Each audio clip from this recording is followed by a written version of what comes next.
4 मे रोजी होणाऱ्या हिंदी भाषिकांच्या संपाला मनसे उत्तर देणारे आंदोलनाच्या वेळी मनसैनिक रस्त्यावर उतरणार आहेत। परप्रांतीयांची दादागिरी खपवून घेतली जाणार नाही अशी भूमिका राज ठाकरेंनी मनसैनिकांसमोर मांडलेली आहे। तर परप्रांतीय रिक्षावाल्यांची दादागिरी खपवून घेऊ नका असे थेट आदेश देखील राज ठाकरेंनी कार्यकर्त्यांना दिले।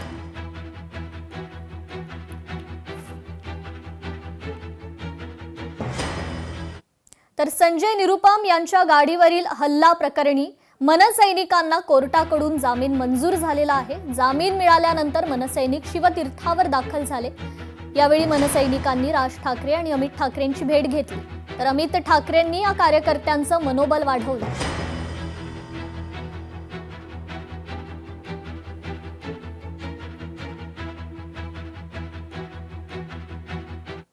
तर संजय निरुपम यांच्या गाडीवर हल्ला करणाऱ्या मनसैनिकांचा सत्कार करण्यात आला।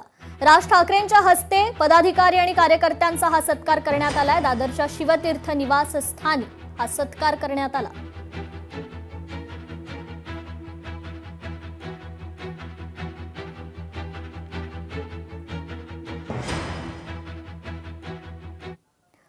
सर्व रिक्षा टॅक्सी कॅब चालक एकत्र महाराष्ट्र गीत म्हणणार आहेत। उद्या मुंबईतील आझाद मैदानात महाराष्ट्र गीताचं गायन करण्यात येणार आहे। भाषेच्या नावे कामगारांमध्ये फूट पाडणाऱ्या संघटनांचा निषेध वर्तवण्यात येतोय। मुंबईतील आझाद मैदानात सामूहिक महाराष्ट्र गीत गायन करण्यात येणार आहे।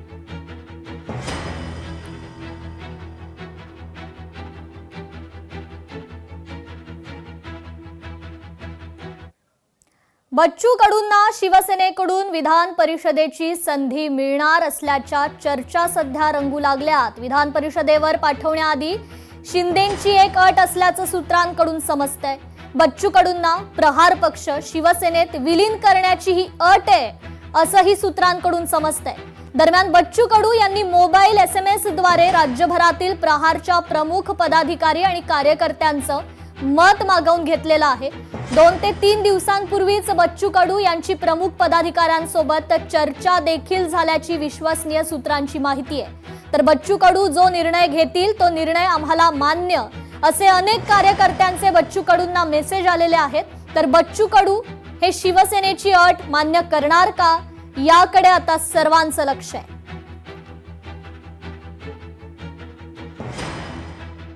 मला असं वाटतं ते अगोदर सन्मान्य शिंदे साहेबांबरोबर होते। त्यांच्या आपल्या मुख्यमंत्री पदाच्या कार्यकाळामध्ये ते मंत्री देखील होते असं मला वाटतं। तर ह्याच्यावरती निर्णय तर योग्य आमचे नेते घेतील, आमचे सन्मान्य शिंदे साहेब घेतील।